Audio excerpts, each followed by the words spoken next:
Hi, this is Heather of Henna by Heather, and today we are going to draw a chrysanthemum. This is Japanese chrysanthemum. This is also inspired by that Japanese chrysanthemum, but could be a more generic chrysanthemum as well. So I am working on this project for a Language of Flowers book with Jamila. It's focusing on the Victorian language of flowers meanings for lots of different flowers, and we're using it as just a way to get into closely looking at lots of different flowers, and also to have like an actual good answer to, do you have a design that means X?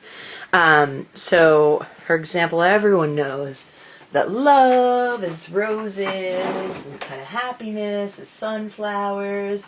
Maybe they know that violets are for secret love affairs, or maybe they don't. But then there are tons of other flowers that you can draw that have had traditional meanings. I'm actually bringing up the list right now over in the background on the computer because I didn't think to load that up first.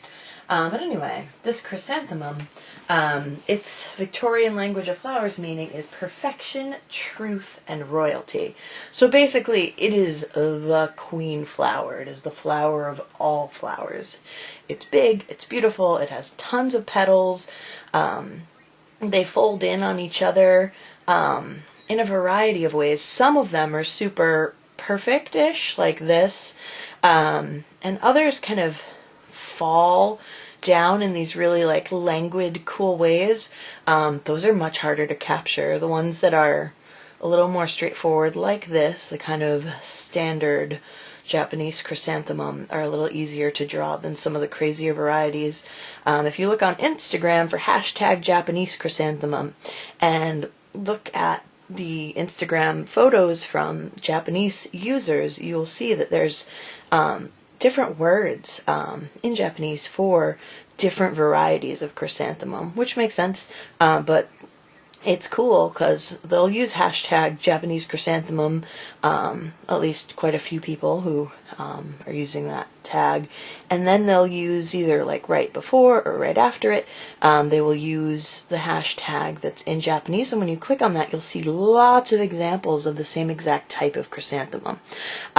So I suggest you do that too, draw some of the crazier ones, but we're going to focus on this one for today, and then this one, which is actually harder to draw, because it's just teardrops and you've really got to place them just so. I guess it's teardrops and this tiny little C in the middle.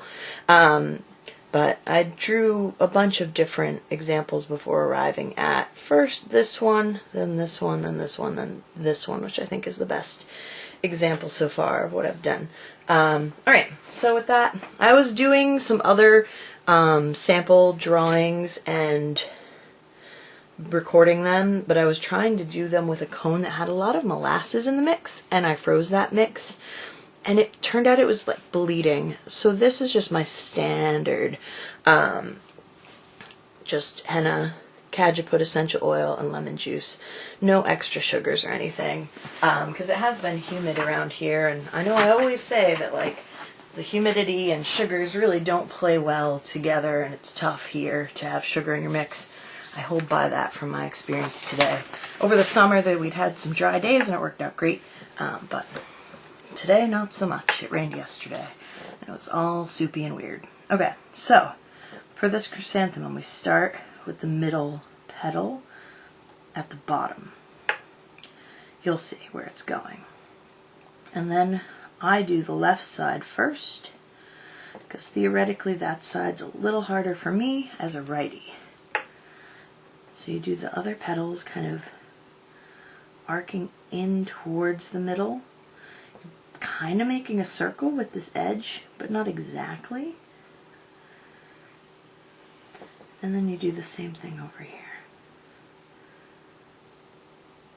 It's actually going a little better because the right side's a little easier for me. Alright, and then what I had done, so you do that ring, and that's the key, that's the starting point. And then you do the petals that go in towards the middle. Ah, this one's liquidy too. Maybe it's something about the day. All these batches have been totally awesome until now.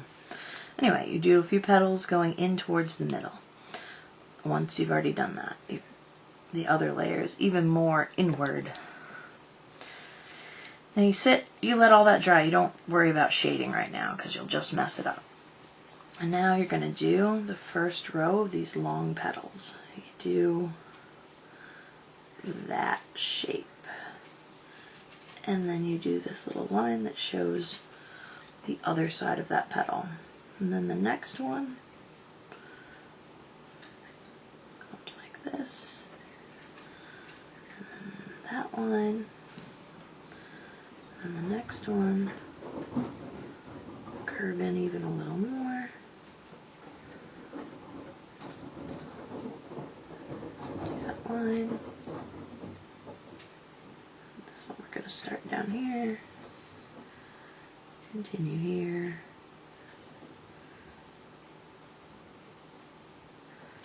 And make sure you do that other line. Alright, that's about as far as I want to go on that side. We might do another one this way. We're going to see how this side goes. Now we basically just mirror that, but not exactly. Maybe this side doesn't curve to quite the same degree, or it's quite the same angle, or magnitude of curve would be more correct. A little different, but basically the same idea.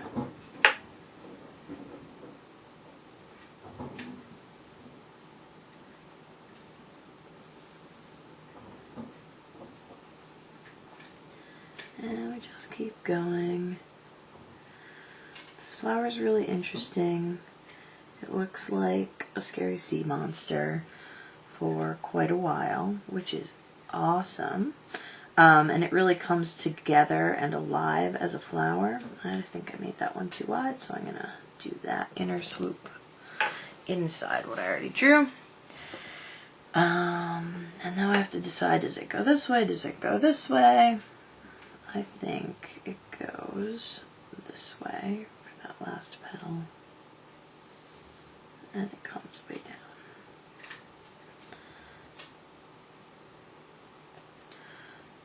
So yeah, there's a lot of like the feel of ocean waves almost in these guys. They're like little mini, really tall waves. Okay, so from here, we're going to do one more layer of petals. Real chrysanthemums would have tons, but we're not trying to like do a realistic flower. We're trying to give the idea of the flower in this case.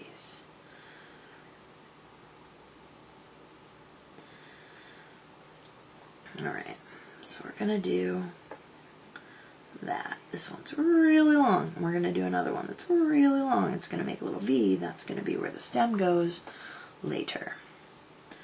Alright, now we just keep making these little petals.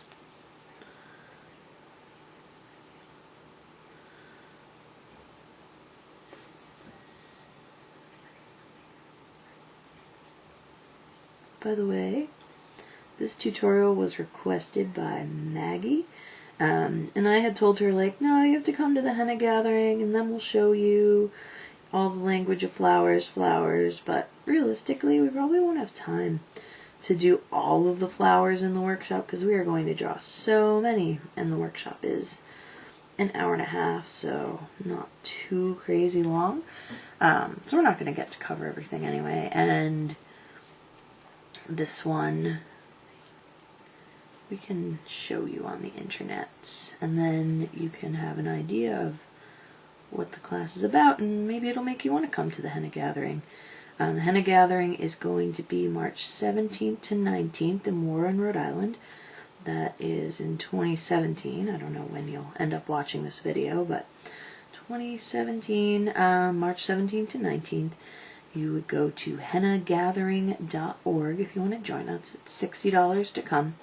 And then different instructors have different costs for their various workshops depending on like how far they're coming and how much experience teaching they have and just what they felt like charging. So it is a very fun time, and you will learn a ton. Most importantly, you will get to hang out with your fellow henna artists, because henna artists are really awesome. That line is shaky as heck. I don't know why, but I think today I'm just a little shaky because yesterday I had a lot of caffeine. Anyway, we just start continuing to draw that same kind of petal, so I don't feel the need to keep narrating how that's going. So I am sorry that I've been missing from YouTube for so long, but really what happened is I went to this big important YouTube creator day. They invite people with channels that seem to be doing pretty well according to YouTube, and then they basically try to turn you into better little money makers for them, which means they want you to do things in a way that like will net more revenue theoretically for you, but also and mostly for them. And so I tried to do some of the things they said, and mostly it takes all of the joy of making videos out. So I found myself not enjoying doing it anymore, and thus I wasn't doing it. So I prefer this just kind of casual, talking you through stuff, and if that's not what you're into and you are not gonna watch it, that's fine. I don't really mind that. YouTube would prefer that I do something that everyone find a little more accessible and flashy and whatever, but I don't care. I'm done with that. We're just gonna talk and draw. Okay, and we're gonna do this. This is the stem. And the stem just kind of, sort of plays along well with those curves. And now, I'm going to figure out where you're going to put the leaves. Probably right there and right there. And sort of erase where that line was. Or really smudge it around so it becomes shading. Alright, now we're going to draw the leaves. Lots of, like, reference images show the leaves as having this little place where it attaches to the stem almost. It's kind of weird, but we're going to roll with it. Alright, so these leaves are kind of like, they're not so different from oak leaves, but you can make them a little stylized and fancy. I actually ended up doing like pretty standard henna flower petal type stuff for the leaf shape, but just kind of loosened up and made funkified. So it doesn't look like I'm trying to draw really rigid stuff. Alright, so we've got that, and then whoosh down the middle, and like this, down towards each of the lobes of the leaf. Now, if that's looking a little plain, this is not realistic, but I liked adding a second line in there. Just makes it look fancier. Alright, and we're going to do another leaf down here. Basically, same way of doing it. One little flower petal leaf with a funky side. Two flower petal leaves with a funky side. Kind of a big curve. And big curve, funky leaf thing. And then they come together in this center one. Those are our chrysanthemum leaves. And we're just going to do the two together because that is what I ultimately want to do. I felt the need to explain how it's not actually realistic the first time I was doing it for you. Okay, now we've got the flower, and what we need to do is all the shading. I'm going to zoom in so you can see the shading because it's tiny, and I actually just stepped back to have a look through. I'm going to shut the camera off, just stop the recording, and zoom in again so it's focused. Alright, so we've got our chrysanthemum all drawn. It was actually kind of easy. We just do these petals a lot. And then these are pretty standard henna petals, just made all swervy and such. So the easiest shading to do is the stem. So just do the stem. It's not super realistic. It's just making it not look like one boring straight line. We don't want it to not be organic compared to the other things. So we just need to add a little more complexity to that really stark, long shape. Okay, now the fun part. So you're going to put little tiny single lines in the middles of each of these flower petals in the center. That one's too tiny to bother with, so we're just not going to do that. And these guys kind of got smooshy, so we're not going to worry about them too much. If they were perfectly outlined, we would put little lines in the center of each of those. Now, you have to look at each of these petals and look at what is the outside edge of that petal and what is the inner, like, cuppy curve of that petal.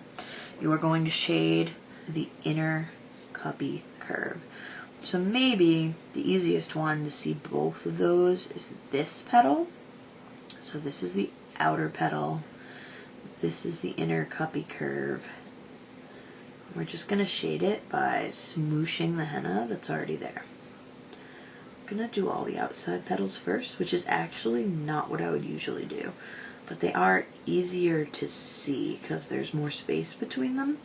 So it's easier for you to tell which part I'm actually working on and why I'm shading that part. And then by the time we get to the middle row, you should be able to grasp that no problem. So sometimes there's not quite enough to smush around by just smushing. So do squeeze a tiny bit of extra henna out of the tip of the cone, but not much, not too much. Alright. Now the inner layer. So this one's going to be the easiest to see. Go with whatever one is easiest for you to see. And if you mess up the line, feel free to go in and do it again. And if there's henna getting stuck on the tip of your cone, then just pinch it away with your fingers. Some people will use a piece of towel on their finger to do that, and that's cool. You can do that. I personally don't care. I will get splotches of henna on my fingers. They're already covered in design anyway. I'm realizing that I've reverted to my quiet talking voice, and hopefully you can still hear that on this video, but I will definitely note it for next time and try to speak up more. Alright, so I think that's about it. As I did it, I kind of think that right here and right here look empty, so I'm going to add lines and just pretend that there are insides of petals there that need shading. Even though there's no top part of those petals, no one is actually looking close enough other than you right now to realize that there's no top arc to that petal or that petal. But now it doesn't look empty, it's happy. Same thing's going on right here. This one's a little more dangerous, but yeah, I think that's good. Excuse me. Alright, so this is our big chrysanthemum. It's actually not so hard to draw. Now, I'm going to scoot that aside and do for you over here the other style of chrysanthemum like this, which is completely based on using little teardrops. So that took quite some figuring out to get it to flow that way and still look good. But really I just figured the other chrysanthemum was way too big, and very rarely would I be able to do anything other than one of them. I like little clusters of 3 flowers and stuff. That's pretty common for me, so I wanted one that I could do 3 of. Alright, so we're going to start again with the center of the flower. This is actually, this shape is a minified version, solidified, minified version of how I do my rose centers. Now each of those petals at the center is just a single teardrop. And like before, this is kind of making a circle, or at least circle-ish. If you find it's kind of tall, kind of narrow, make a point to adjust for that on the other side.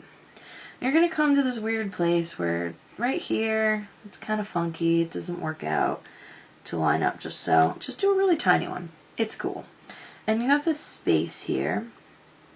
The way you make it look not empty but not crowded is a tiny little C.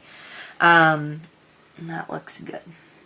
Alright, so now we're going to do this the same way of building a layer of petals this way, a layer of petals the opposite way.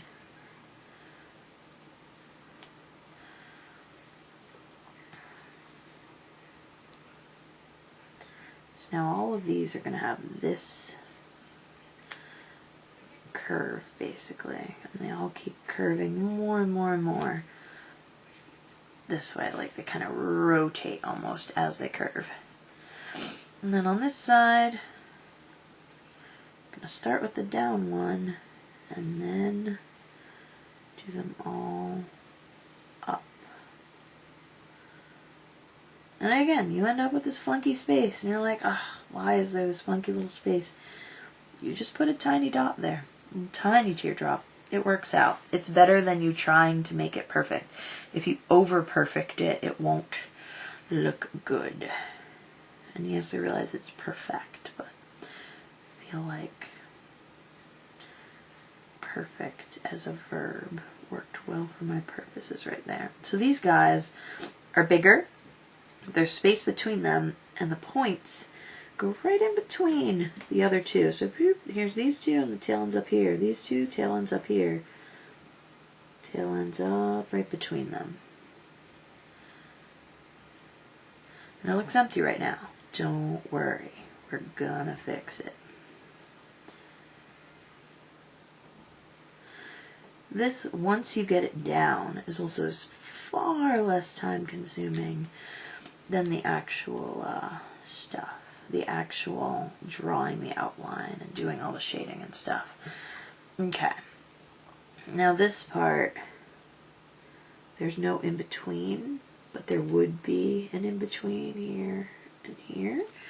And then we're going to do teardrops the opposite ways, here and here. And now we do all the small ones. This one actually needs to come in a little more. Alright, now the small and easy ones up here, and then we deal with this bottom stuff, which gets a little funky. Alright, so we're doing tiny teardrops in between those other ones. Someone is knocking at my door. I'm gonna pause this. Alright, we are back after answering the door. It was my friend Mike. He is making me some stuff for my booth. Okay, so now we were making all the small petals, and I want to put them in between each of the big ones, but sometimes there's just not room. We're gonna think about that later. I'm gonna do some more small ones where there's more obvious room.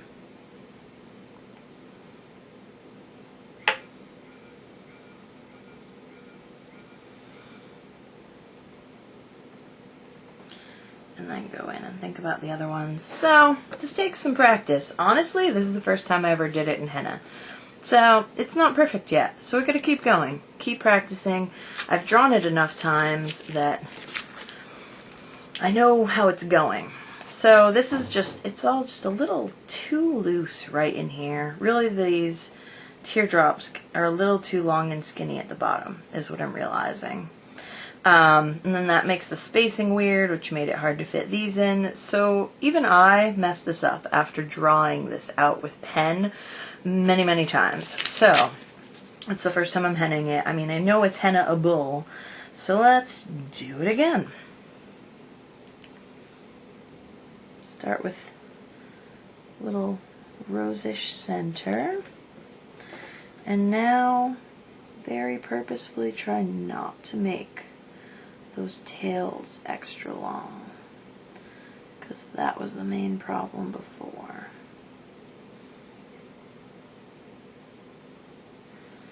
Let that one be kind of weird. Do the little C and don't worry that it touches the other edges. I remember now, I don't know if I did this in this one, but these two petals are drawn really close in time to each other so that their like magnitude of curve is the same. Those don't even go in the right direction. Alright, these guys are supposed to all curve up. Here they did. It takes practice. Keep going. Alright, so we're going to switch and do it here. I'm going to keep this video with me messing up. You're welcome. You get to see that I've messed up so that when you mess up, you don't think that's unusual or that you're not good or something because you messed up. Messing up is part of learning. If you're trying to do a new thing, you're not going to be able to do it awesome at first. Alright, so these guys, I think I'm still giving them tails that are a little too long. So I'll try to rein that in on the other side here. And I'm going to worry about those little filling in petals after, not right now actually. And now this next row, we are going to make a point to have them come in between the other ones, but they're not so long and skinny. They're shorter, fatter. The other ones started at a similar fatness, but then the length of the teardrop was just extra long. So we're going to have also be in that direction. Now we fill in between. So since we did them not so long, it actually looks like the space between them is a little bigger. And that's going to be awesome. Leave us space to do these other teardrops.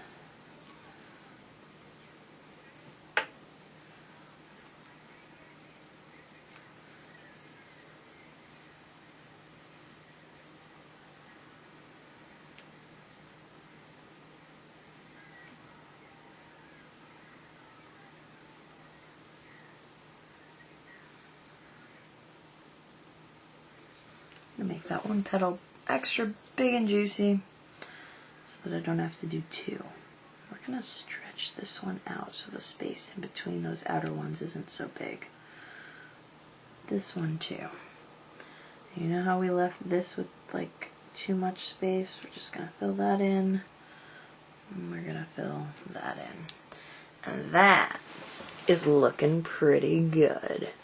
That actually looks like this drawing. So now I'm going to just show you that leaf one more time just to remind you and do it in scale with this. So we're not going to do the center line first. So often I do that center line first, but with this petal it takes away from the organic funkiness of it. You don't want to give it a straight line to follow when it is inherently so not straight and funkified.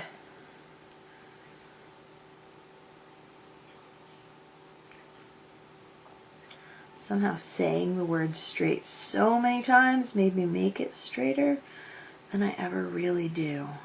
It should have been more funky. I'll do one more. Hopefully it will be funkier and you'll see what I mean. I mean, that's not bad. That's still the idea. But in this direction, we'll give it a little more variation.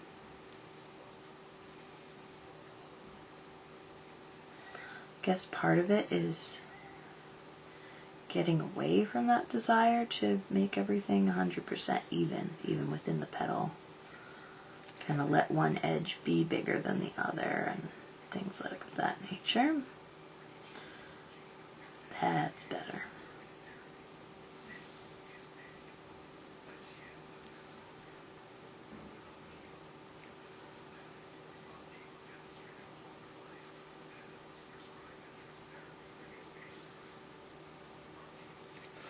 Alright, so there you go. There's your simplified chrysanthemum and your big old chrysanthemum.